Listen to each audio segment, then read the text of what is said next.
Hi, Alexis. Hello, Dr. Rachel. How are you today? I am really well, thank you. How are you? I'm also well, thanks. Looking forward to today's topic on facing our feelings, which is relevant, of course, to all of us being human beings with human feelings.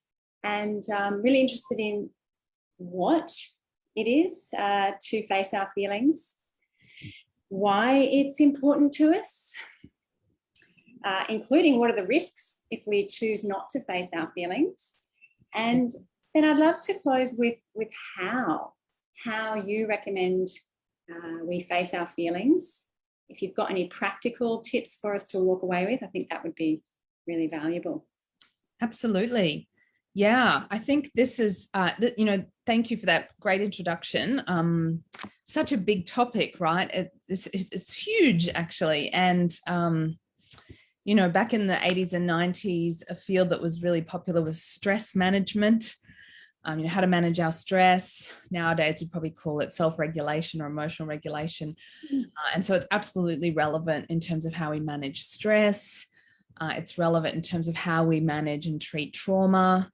It's relevant in terms of how we manage ourselves moment by moment and how we interact with and manage our relationships. So it's, and also, our health, our physical and mental health is affected by our emotions. So there's really no areas of our life when you think about it that aren't affected by our emotional feelings. So it's good to, understand and recognize feelings. This emotional literacy that you and I often talk about with regards to needs-based communication, which includes and involves naming feelings. I can't say enough about how important it is to be able to recognize and name, somehow or other, describe, put into words our feelings so that we can take responsibility for them. And then we can use and understand them, figure out what they mean and how they could be utilized to our benefit, perhaps. Yeah. That's very interesting to me because I think for years I struggled with emotions to even see that they had value. And it's only been really quite recently that there's been a shift in the relationship to emotions. Would you like to just tell us a little bit more about the value of our feelings? Well, as anyone who's listened to us before would know, that we like to help people to use an awareness of their feelings to understand what it is that they might be wanting or needing or valuing, or, even longing for. Can use even stronger language, because our feelings are data, and the data might be that we're wanting something and we're not getting it. And it's very difficult to take action in our lives and have agency if we don't know what we want or what we care about. So feelings help us figure out what we want and what we care about. And so I think most of us know this intuitively, because if we're hungry, we want food, and if we're tired, we want sleep. But to learn that if we're, confused, we need understanding, and if we're lonely, we need connection, and if we're isolated, we need community, that we don't get taught this stuff in schools. So, and we should be, in my opinion, and I don't say should very often, that, our emotions are data, and if we repress them and ignore them, it's hard to repress our feelings, but we can do it. Our system is designed to be able to, for our benefit, temporarily repress emotions so that we can function. The only problem is that many of us have applied a short-term survival mechanism in the long run, like repression and avoidance and denial. And then we, face problems down the line, as we all know. Yeah. I love that you've raised that. Yes, I think the repression is a really fascinating topic, and why repression takes place is particularly intriguing to me. We all have friends or family members who we can tell have an emotion building, and for whatever reason seem unable to allow for it, seem unable to make space for it or even acknowledge it. Why, in your opinion, does emotional repression take place? Well, I mean, all of us do it. Every single one of us has done it to some degree or another. Mm-hmm. So if you think of a child, just think of a typical child who, in fact, a client told me a story the other day. I won't identify anything, but, and it was a story from her adolescence. And the story was simply this. She was 14 or 15. She was in a cafe with her mother, and she loves her mother very dearly, but one of the things her mother does that she doesn't like is her mother criticizes people's bodies and their weight. She saw an overweight lady eating chips, and she remarked to her daughter, my client, that woman shouldn't be eating chips.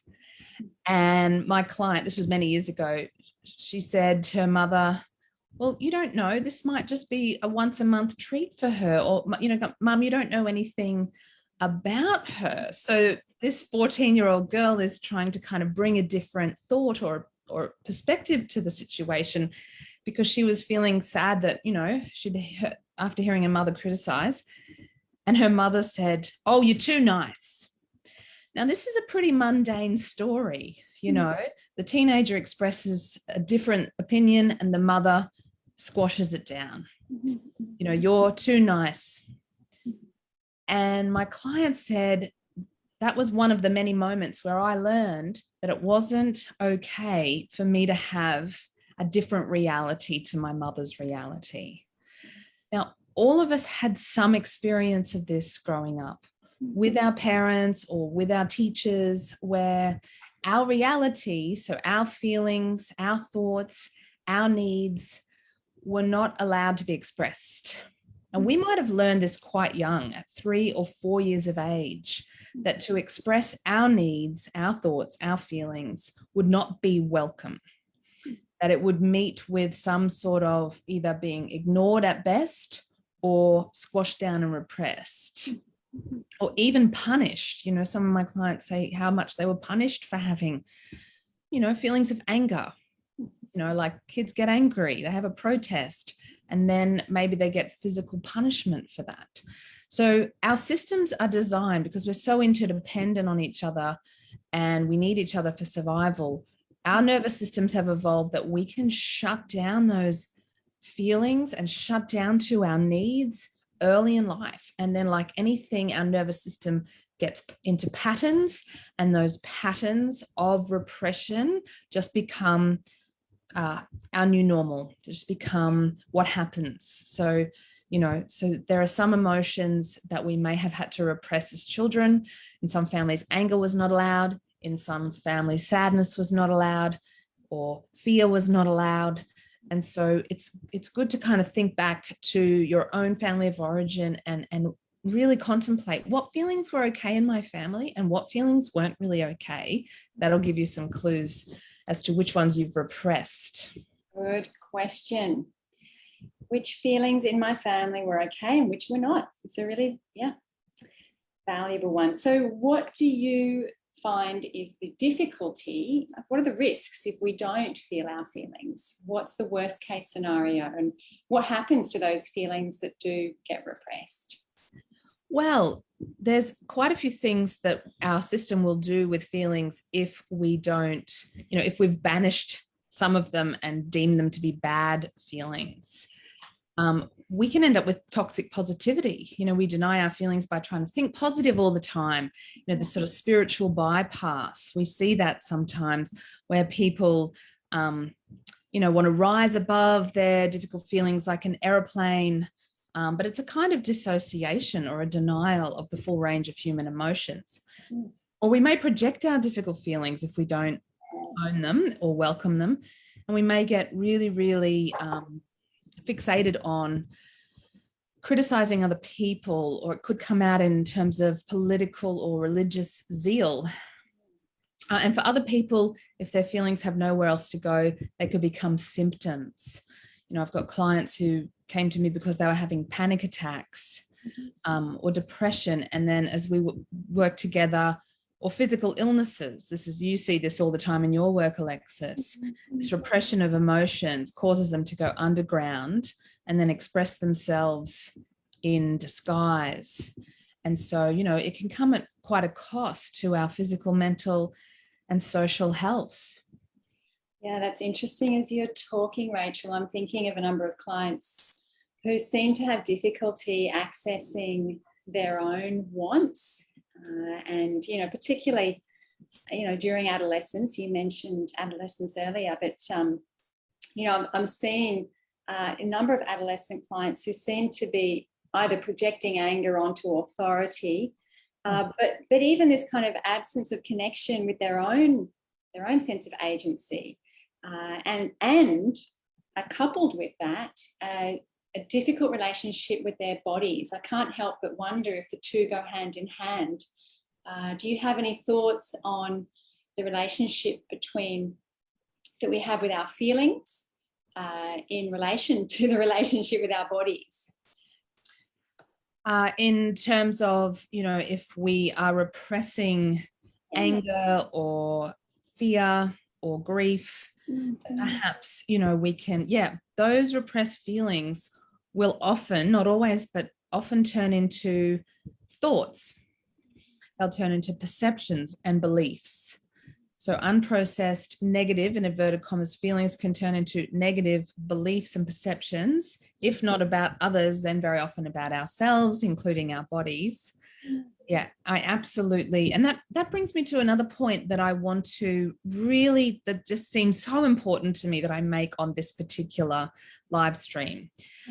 That is, and I know that our Jungian friends mentioned this somewhere in their episode on feelings, that we live in a culture now where we are asking children and young people and everybody, you know, so many people have a therapist now, and we're talking about feelings more and validating feelings more.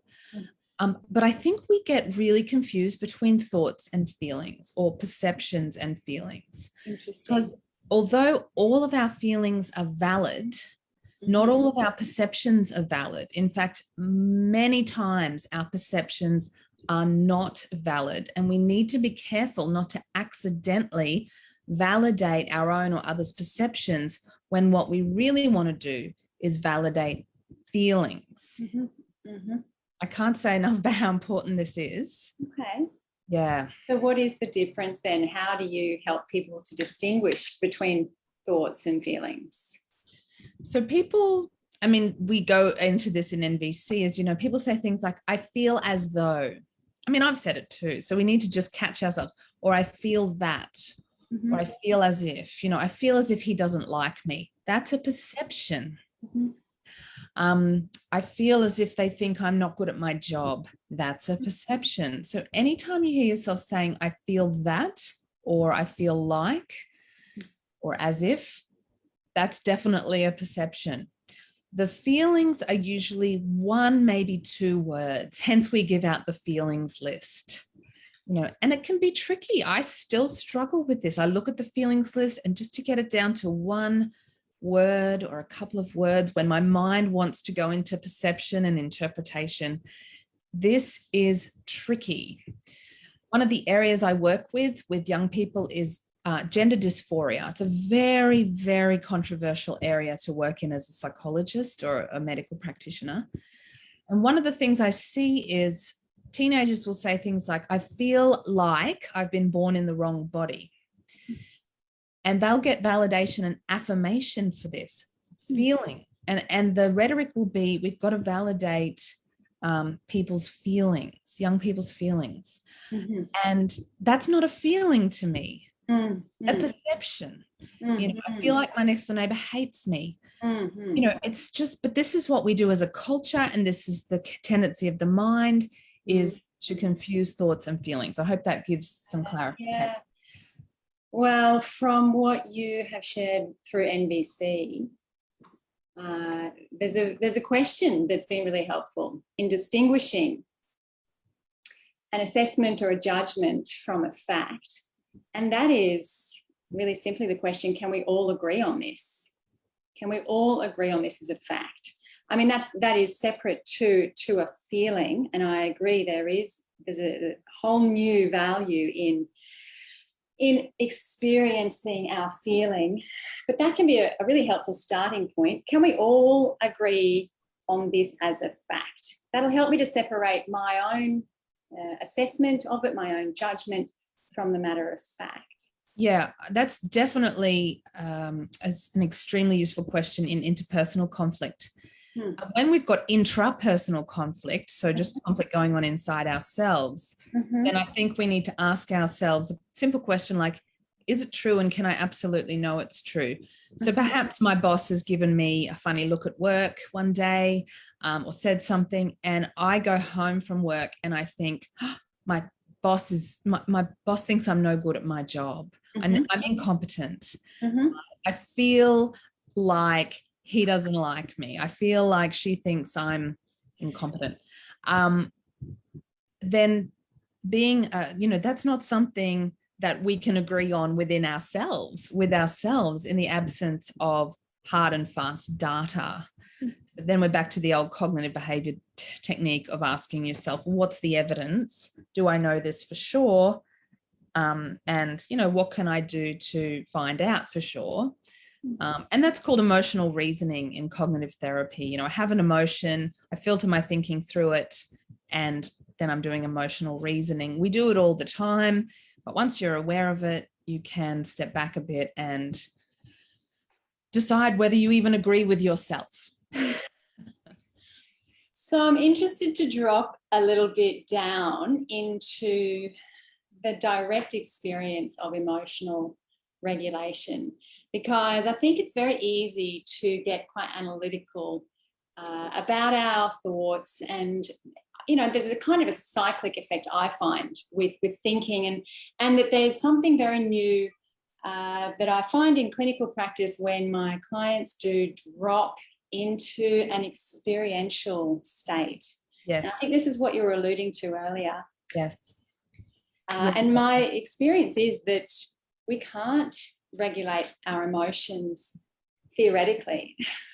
We might use a theory in order to understand how to do it, but just like connection, we can't do it on a page. We can't do it through theory. It has to be an embodied experiential practice. Absolutely. And it's funny when you read articles about emotional intelligence, or you can read articles about emotional regulation or somatic experiencing, which is what we're going to talk about next. And you're still reading an article thinking with your intellectual mind. And so the menu is not the meal. Do you know what I mean? And be careful not to identify with the menu, because it won't satisfy you like the meal will. That's a great analogy, yes. And this is also where meditation, I think, is something you and I both agree on as a way of applying our theory, implementing and actually grounding our theories. Absolutely. So, that's right. How do you recommend clients, or do you have a particular practice you would like to share today, Rachel? Yeah, I'd like to say a couple more things and then share a practice. Mia's asked about anger. Anger is a big one that gets repressed by many of us. I agree with you, Mia. For me, that's been one of the biggest emotions that I've learned to repress. And I'm sure a lot of women and human beings can relate to that one. As a child, when we got angry, we sometimes got in big trouble. And we felt guilty about feeling angry. So I often differentiate between getting angry, which is being aggressive, and feeling our anger. And sitting with anger is a really tricky one. So if anger's up for you today, then in a minute when we do this mindfulness on the body, on the experience directly of feelings, then I invite you to sit with your anger, because I agree with you, Mia, anger is a big one. And before we can listen to it fully and let it tell us what it has to say about our needs, we actually need to sit with it, which is the meditation thing you spoke about. And the process, although I have to talk you through it with words, like what we're talking about here is beyond the verbal cognitive processes, going down to the level of the nervous system and our attentional system. So we're going to work at paying attention, putting our attention onto our inner experience, which is also called introception. Introception being our ability to sense what's going on inside. Yeah. Good, good.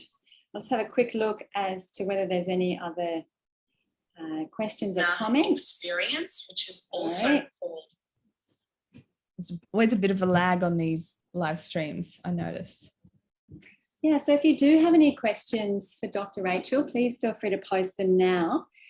If there's any particular emotions that you're experiencing, it's a good time to bring that into the practice. So Mia, fantastic. Thank you for raising anger. I'm sure there'll be many people who can relate to that.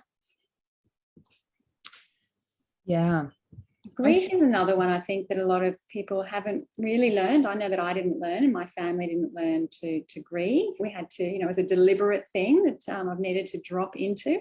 Yeah, I actually agree with you. And I've got a really quick story that's interesting. Last week, I ran a workshop on emotional intelligence with a group of professionals who are mostly men. And part of the workshop involved me putting up slides, PowerPoint slides with different facial expressions. Oh, yeah. It was a bit of a game. People, needed to guess what the emotion being expressed on the face was. Interestingly, of all the facial expressions, the one that people struggled with the most was sadness, grief. So they saw I had a couple of examples of grief or sadness as a facial expression, and people were saying, he's tired, he's exhausted. Oh, wow. But I happen to know, because this is from one of the EI tests that I use, in psychometric assessment, that the answer is sadness or grief, but they didn't get it. They actually didn't get it. They kept saying exhausted, tired, bored. And when I said it's grief, it's sadness, they went, oh yeah. I took that. My theory was that we're not good as a culture with grief and sadness. And so we even have trouble recognizing it. Yeah. Yeah. So interesting. Or that it comes out in different ways. And it comes out in different ways, like shame, like anger. So if you're sitting at the moment with guilt or shame, if you're sitting at the moment with some bit of anger or with sadness and grief or with fear and anxiety, let yourself bring that into your mind now. And we might go into, if it's okay with you, Alexis, a bit of an exercise. That would be superb. Special hello to Kirsten, who is watching remotely. Would you like to run, or would you like me to run it? What's your preference? I have an exercise ready to go. Great, beautiful. So I just invite everybody to either lower your gaze, because all you need to do is listen to my voice, or close your eyes, and to simply relax, breathe, and focus your attention now on the present moment experiencing. Noticing what arises in your present moment experience. Put your attention on being here now as your primary point of focus. And notice and identify your thoughts, any images or stories that come into your mind that connect with this emotion that you're sitting with. As I said, the mind can dominate with thoughts and perceptions, and that's okay. Just notice what thoughts come in.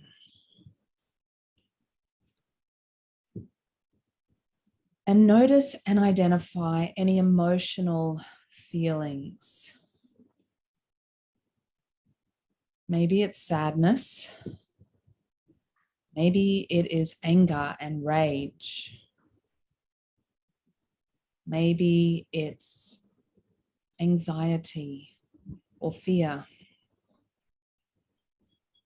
Maybe it's contentment or gratitude. None of these are good or bad. Just let them be as they are. And notice and identify any sensations related to these feelings.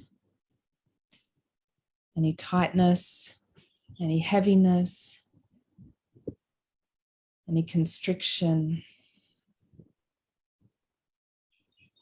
any pain, any tingling, any tension, any heat or any cold.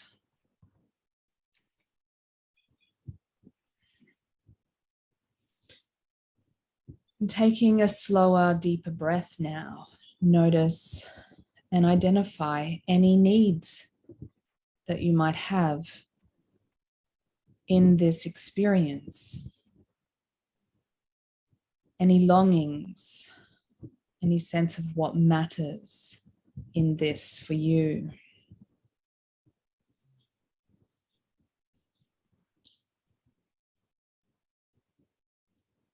And now notice that all of your experiencing is in your awareness.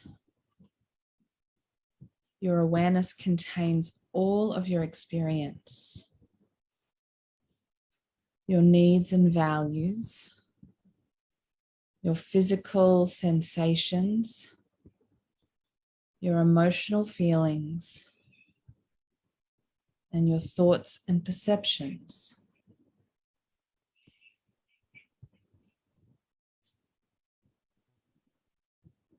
And bring your attention to the observing awareness, your pure awareness of all of this. Know that you have this ability to be the observer of your experiencing. You get to have some say over where your attention goes to.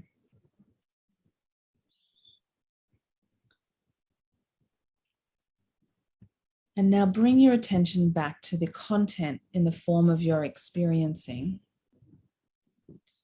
Noticing this feeling that's in you, or may no longer be so charged, may have relaxed itself.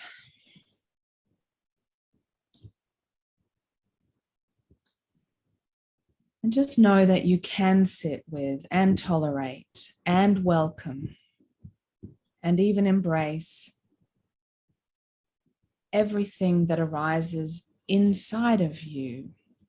Everything that arises inside of you is allowed to be there. Absolutely everything in your inner experiencing is admissible. It's not dangerous. We don't have to act on it. We can simply feel it all. And taking another slow, deep breath, slowly bringing your attention back towards the outside, listening to the sounds around you. And when you're ready, you can come back fully to the room where you find yourself. Open your eyes and return your attention to the present moment with us.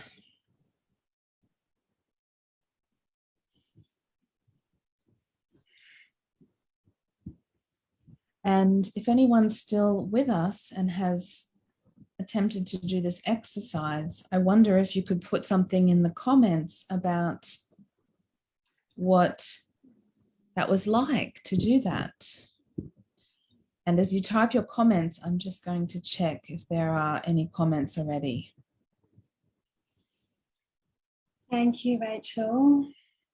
Yeah, I love the reminder that everything is permissible, that everything in the experience is allowed. So it helps me to remember that even that part of myself that I'm not aware of until I stop is welcome. Yes. Very beautiful point. Yeah. So we are doing very well for time today.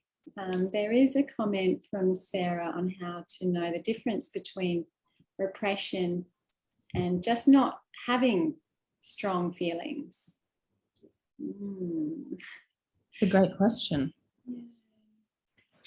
I think that the tricky thing about denial or repression is that the nature of it is unconscious. So it's been my personal experience that when strong feelings arise and take me by surprise, that's how I know I've been repressing them. When I was repressing them or they were unconscious, meaning not conscious, well, they weren't conscious. And so I didn't know they were there until they surfaced and showed themselves. And it can be that simple thing of you think you're okay and somebody says, but how are you really? How are you going? And they mean it. Or we slow down in meditation or yoga, and maybe sometimes something comes to the surface that we just didn't know was there, and we can't force it. And so it's a great question because it's tricky to know if we've got some unprocessed feelings, if they're unconscious, we're not feeling them. And it's okay. I guess what I want to say, Sarah, is that if we aren't experiencing strong feelings, that's also okay. I trust that the unconscious and the body is intelligent enough that when we're ready and the situation is right, they will surface when the conditions are okay. And we can create those conditions as well by going to therapy, by talking to people we trust, by meditating and other things. You know, we can create the conditions so that we can be welcoming of strong feelings if they choose to show themselves. But they kind of have a life of their own very often. That's just my thoughts. What do you think, Alexis? Yeah, thank you for that. I think it's a lovely reminder that just a safe space can allow it to come up. And the other aspect of it that I think is worth mentioning is that we're having feelings all the time, and whether it's a numb feeling or even, potentially flat feeling or a shut off or a disconnected feeling, these are still feelings. Exactly. And sometimes it's just a matter of acknowledging it as a feeling, and there's no end to the number of feelings that we have access to. So I'm so glad you said that because I've many times found myself saying that to clients. Okay, so you're feeling numb or you're feeling empty or some similar word, and I say, let's just go into that. Locate that in your system. How do you know you're feeling numb? And they can tell me anything. Oh, it's in my head. Great. As you said to me recently, Alexis, the head is part of the body. Okay, so it's in your head. Great. Wherever it is, they must know they're feeling numb somehow. How do you know you're feeling numb? Let's just start there because there are layers. Feelings are like, I'm thinking of that scene from Shrek where he's talking about the parfait. Sometimes we're like a parfait, if you don't know what a parfait is, it's a dessert with layers, there's layers and layers. And the first layer might be a kind of numbing and a kind of deadening or a flatness, but it's not the deepest layer. And so we just be gentle and take it slow and see if we can, dive in to the layers slowly. I mean, I loved the analogy in the podcast you and I listened to about the ornithologists who quietly go into the forest so as not to scare the birds. They want to see the birds in the forest. They have to be very quiet and very slow, or the birds fly away. Our emotions are quite shy sometimes or quite sensitive. They'll go away if we're too forceful. So, slowing down. And I love what Nicholas has said here about that meditation we just did. It feels like it's leaving out the ego when you become the observer. And I absolutely agree. Our observing self is quite distinct from our egoic self.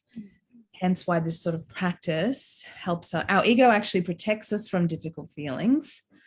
And that's the function of the ego, to explain and justify and defend and judge and analyze and all those things that sometimes can be very functional sometimes.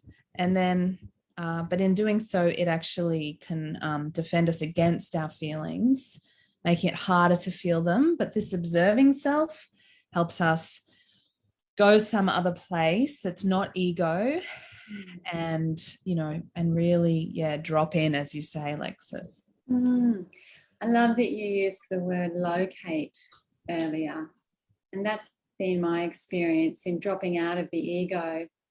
I locate, and this may be helpful for some of you who are listening, but when you locate it, and this is why psychotherapists now more often than not are asking, where do you experience that in your body? Yeah. Because after all, everything we experience is, as you described in our meditation, this is all we've got. So everything can be located in some capacity.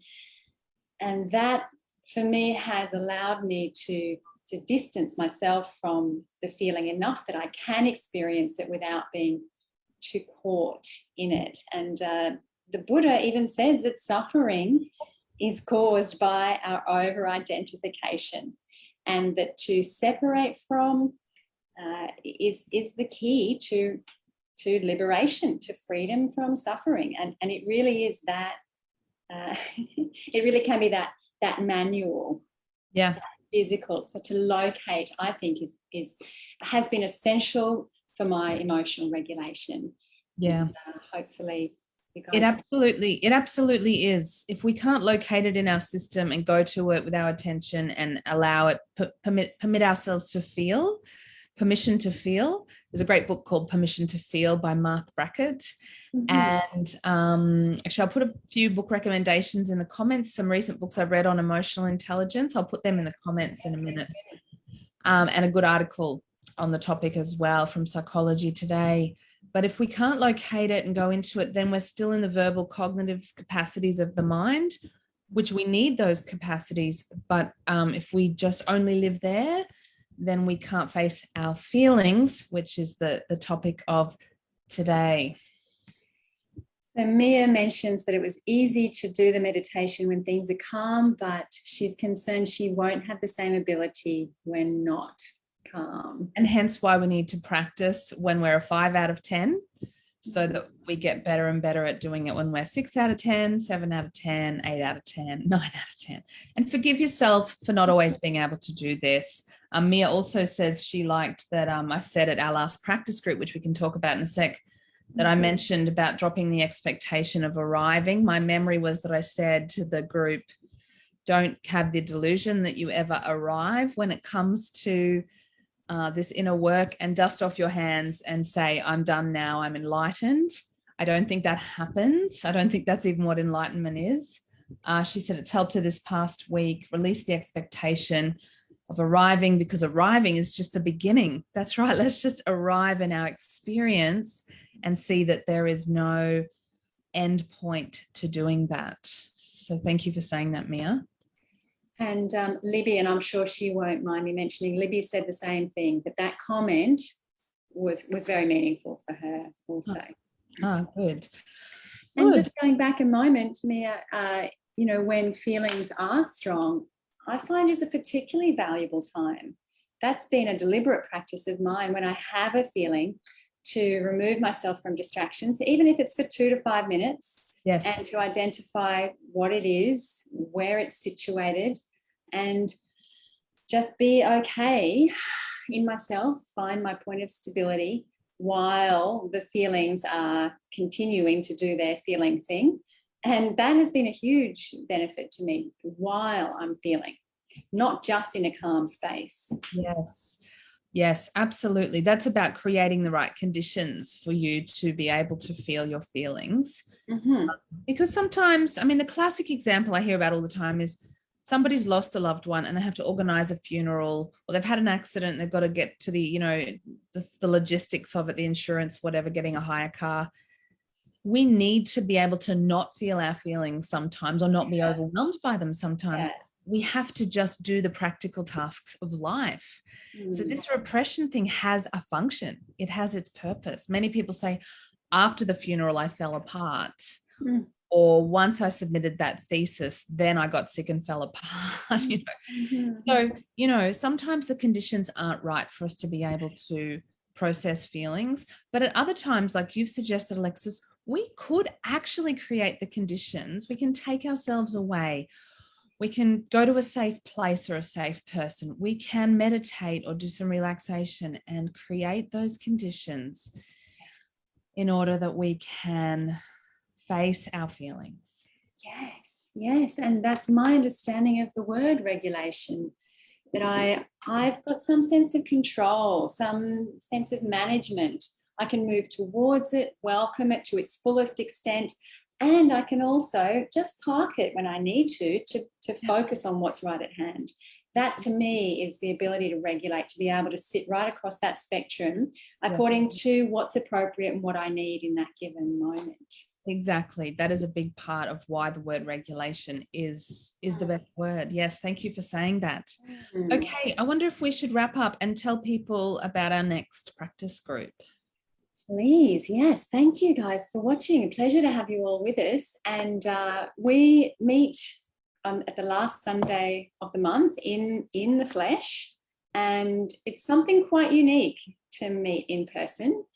And we share a practice together. We start with a meditation, and it's an incredibly inclusive group. We practice nonviolent communication together. So Rachel gives us a discussion, a little bit of theory, and then we sit facing each other in what's known as a dyad, which is a very simple practice, essentially of listening without the need to respond. And we have had, in fact, some questions this week about whether you can come and just be in your own space. And my response to that is, yes, there's ways to do all of the exercises as a journaling exercise, but essentially the communication starts with ourselves.